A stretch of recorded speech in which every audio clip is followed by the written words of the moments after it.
Hey, what's up? It's your bro, Mario Escobedo, and you're listening to the Christian Bro Code Podcast, Season 2, Episode number 3. Focus on what you can become, not on what you currently are. Here lately, I've been thinking a lot about the Christian Bro Code Podcast and the Christian Bro Code YouTube channel. By the way, in case you didn't know, there is a Christian Bro Code YouTube channel. Go check it out for additional content. And I've been thinking about what is it that I want to do in the Christian Bro Code Podcast and YouTube channel? What's the purpose? What's the what and the why behind the podcast and the YouTube channel? And I've tried to express it in different ways throughout the months that I've been doing the podcast and more recently the YouTube channel. I've talked a lot about advancing your spiritual growth, taking steps of spiritual growth, but I want to define that even more specifically. And here's the what of the Christian Bro Code Podcast and YouTube channel. The what is this. The Christian Bro Code Podcast and YouTube channel is all about learning how to grow as a disciple of Jesus. Learning how to grow as a disciple of Jesus. That's the what. That's what it's about. Now, the why. Why learn to grow as a disciple of Jesus? Well, the why for me is this. I want to learn to grow as a disciple of Jesus in order for me to live, love, and lead in a way that honors God. Grow as a disciple in order to live, love, and lead in a way that honors God. So that whether I'm at home with my family, in my neighborhood, in my community, at my church, at work, wherever I happen to be, I want to live, love, and lead in a way that honors God. And I think that the best way to achieve that is by growing as a disciple of Jesus. And so recently on the YouTube channel, especially, I've been doing some videos and some teachings on discipleship, and specifically focusing on the Gospel of Mark and trying to figure out some things about what Jesus did and what I can do as his disciple to imitate him, because I want to be a disciple of Jesus. And I've been learning quite a bit, and I'm sharing that stuff with you in the YouTube channel, and now obviously once a month here on the podcast. And what I want to do in this episode right now is talk about something very foundational, very important to growing as a disciple of Jesus in order to live, love, and lead in a way that honors God. And I want to focus on a passage that takes place near the beginning of Jesus' ministry. It's in Matthew chapter 4, verses 18 through 22. I'm really just going to look at verses 18 and 19, but the whole passage is 18 through 22. This is when Jesus calls his first disciples. We're talking about Peter, we're talking about Andrew, we're talking about James and John. When Jesus calls them, some very important things and very interesting things that take place when Jesus calls his first disciples, that I think that if we look at them and we find ways to apply them to our lives right now, we'll learn how to grow as disciples of Jesus so that we can live, love, and lead in a way that honors God. So when I'm looking at these passages, of course, I'm looking first of all to discover what it meant for them then and there, but I definitely want to build a bridge so that I can apply the truth that I learned from these passages to me in the here and the now. A Christian bro in the 21st century, living in Texas, who wants to grow as a disciple of Jesus. So let's dive into the passage. Again, this is Matthew chapter 4, and I'm just going to read verses 18 and 19, and I may allude to verses 21 and 22, but I'm going to be focusing on 18 and 19. Here's what it says. And by the way, by this point, Jesus has already been baptized by John the Baptist.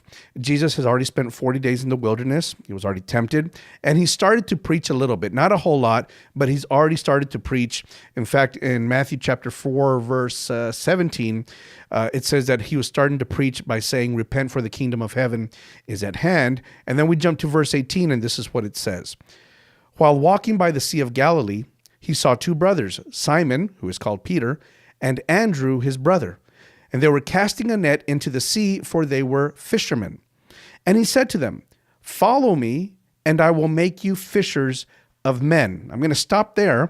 Jesus does something almost identical with James and John, but I want to focus on a few things right here, and especially where Jesus says, "Follow me, and I will make you fishers of men." And again, I started off at the top of the episode talking about this. Focus on what you can become, not on what you currently are. And the reason I say that is because I think that Jesus in this episode was doing exactly that with his disciples. He was focusing on what they could become, not on what they currently were. So let's look at a few things. The first thing he says to his disciples is, "Follow me." Now that's interesting right there, because that was pretty typical in that day. for a rabbi to say to a potential disciple, follow me. Now, what's interesting, now I'm not Jewish, so I don't know the customs with any great detail, but my understanding is this, that a potential disciple would approach a rabbi and ask that rabbi if he could be his disciple. Will you be my rabbi? Could I be your disciple? It was the disciple who would approach the rabbi. Here you see something completely different. Here you have Jesus approaching the potential disciples and telling them, follow me. The other thing I find very interesting here is that by this point in their lives, Peter and Andrew and also James and John were fishermen. What does this tell us? This tells us that they were past the age that the opportunity for them to be disciples of a rabbi had already passed. Because in Jewish custom, as I understand it, there was a certain age at which a young man would approach a rabbi to ask if he would be his rabbi and if he could be his disciple. And it was only those men who showed promise and potential to study under a rabbi. So the fact that we have these men and that they're fishermen tells us this. They probably didn't have what it took to become disciples of a rabbi, and they were past the age of looking for a rabbi to be his disciple. And typically, if a young man didn't kind of cut the mustard to be a rabbi's disciple, well, then he had to find another vocation, and typically that would be the vocation of his father. And so in this case, when the Bible says they were fishermen, it's telling us quite a bit. It's telling us they've followed the vocation of their father. They didn't have what it took to find a rabbi, or maybe they didn't even try to find a rabbi because they just couldn't do it. They were past the age or the time of opportunity to be disciples of a rabbi. And that's interesting to me because you couple that with the fact that Jesus looked for them. Jesus called them. He flipped the script. He didn't wait for people to come to him looking to be his disciples. Rather, he sought out disciples. And more than that, he sought out, at least here in this passage, 4 men who presumably were past the age or the time of opportunity to be the disciples of a rabbi. Now, this makes a lot of sense to me, and it gives me quite a bit of hope as a Christian bro in the 21st century who wants to grow as a disciple of Jesus. Why? Because Jesus very easily could have gone to those younger men who had the potential and the qualifications and the characteristics of disciples of a noted rabbi. He could have gone looking for them and asked them to follow him, but he didn't do that. He went with someone who was already locked into a vocation, the vocation of his father, that of a fisherman. He went to them. He went to those who we might say were already disqualified. We're already past the age and the time of opportunity for being disciples. Jesus went after them. That tells me that there's hope for me to be a disciple of Jesus.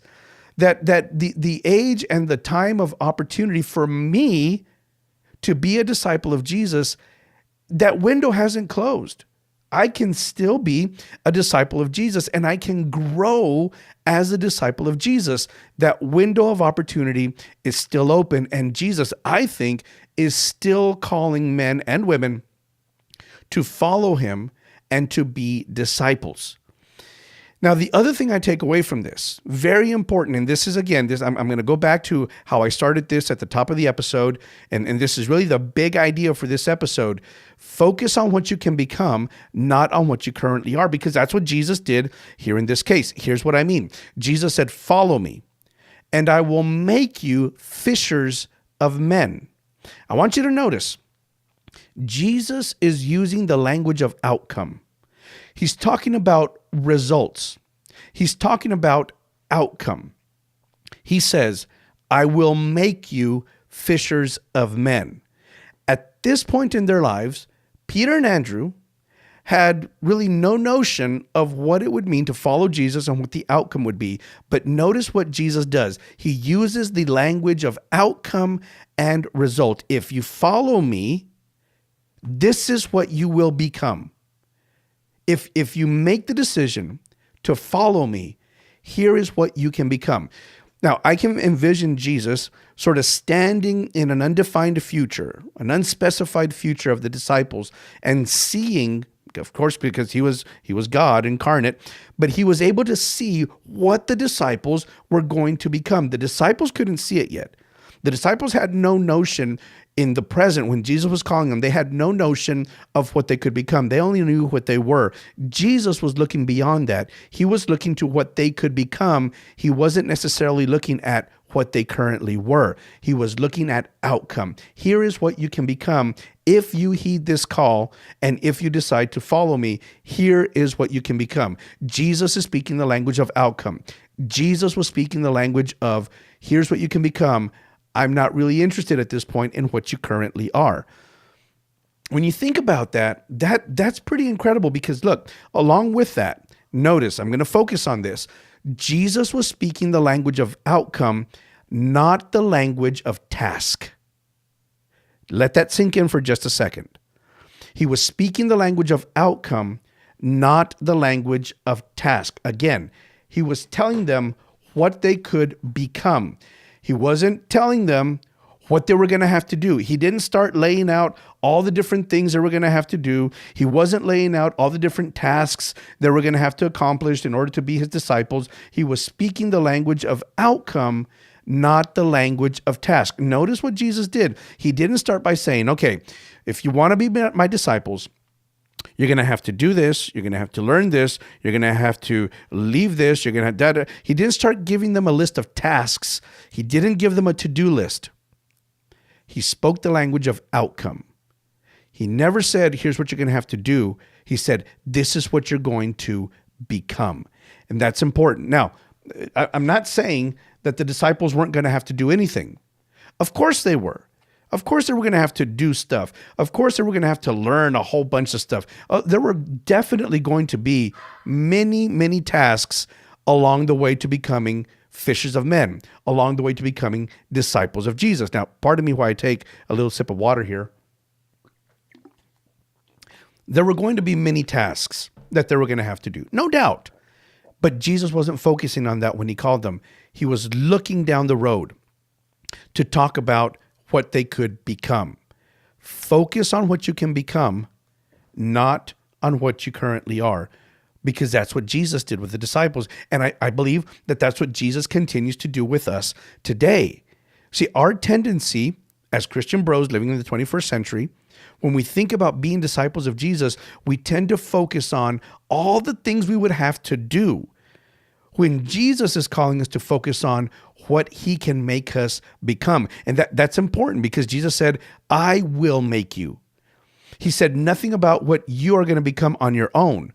He's not talking the language of this is what you can do on your own. This is what you're going to accomplish on your own. No, throughout he's talking, this is what I am going to make you. See, as we take up this call, as we respond to the call, we heed the call to become disciples of Jesus, we understand that it's Jesus who's going to make us into disciples, that there's nothing we can do in and of ourselves to become the disciples that Jesus wants us to become. It's what he's going to make us into. If we follow him, he will make us into fishers of men. He will transform us in order to produce that outcome that he sees for us that we currently can't see. And I understand for us as Christian bros, we focus on the task, on what's ahead of us right now. And for sure, there's a certain element that tells us we have to do that. I mean, you can't ignore what you have to do right now, what's currently right in front of you. I mean, if you ignore that, then all you're doing is dreaming, right? It's just pie in the sky kind of stuff. You can't ignore what you have to do right now. But your focus, if your focus is on what you have to do right now, the task or the tasks that you have to focus on right now, that's going to lead to frustration, discouragement. You're going to feel overwhelmed because there is a lot to do in order to become disciples of Jesus. And if we focus on the task, it's going to overwhelm us, and chances are that we may even abandon this journey or this quest to become disciples of Jesus. So Jesus didn't focus on task. He focused on outcome, on result. He didn't tell them, here's what you're going to have to do. He talked to them about what they were going to become. And so as I'm thinking about this, in my personal journey right now, this quest to rediscover discipleship, I'm trying to recalibrate And I'm trying to reorient my mind and my thinking to move away from everything I feel I have to do in order to be a disciple. And instead, I want to try as best as I can to look down the road to what Jesus can make me become when I decide to be his disciple. And I think that's a paradigm shift for sure for me. And I think that's a very different way, a very challenging way for many of us to think about discipleship and what it means to be a disciple of Jesus. Because I do think that our minds would instinctively go to what I have to do rather than what can I become. And my word of encouragement to you, and I'll say it again, here's what I've been saying throughout. Here's the big idea.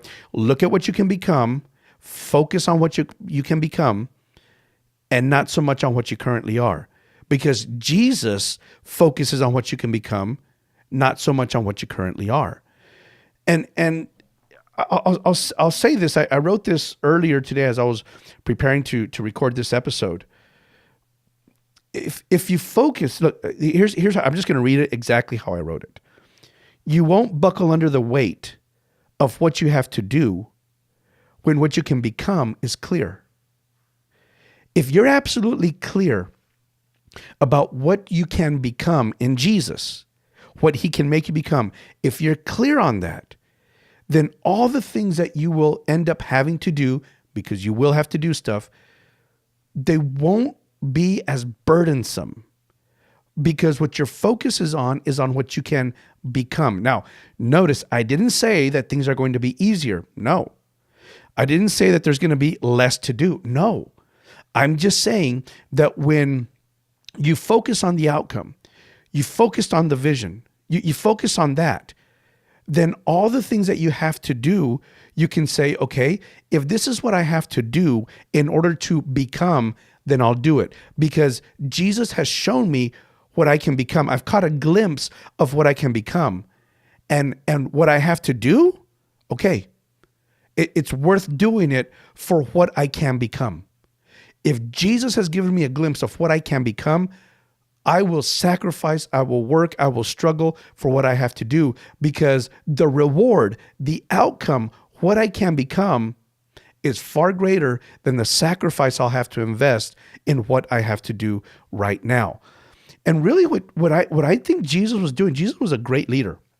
I have to say, Jesus was the great leader. And I'm not just saying that just because, he's the Son of God and we have to say that kind of stuff. No, I think Jesus was a great leader. Now, give me just a second, take another sip of water. My voice is kind of hoarse right now, but just dwell on that for just a second. Jesus was a great leader, and I'm going to tell you why.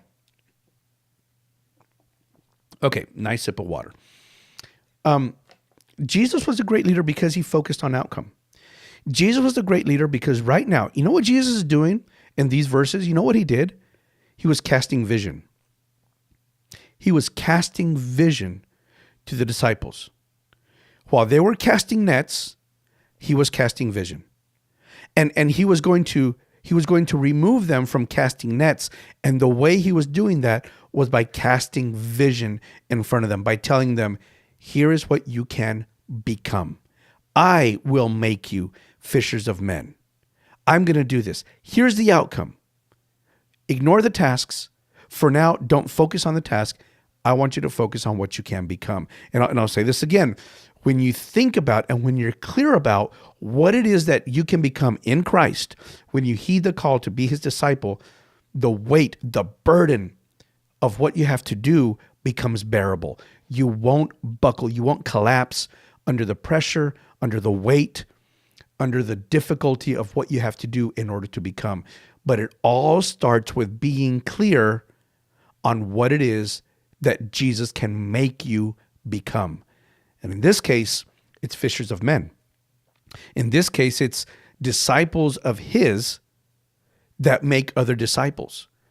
And so as I think about this and I tie this in to this journey, this quest that I'm on right now to rediscover discipleship and how I can express that in the podcast and on the YouTube channel, I think about it. It makes sense to want to strive to grow as a disciple of Jesus so that I can live, love, and lead in a way that honors God.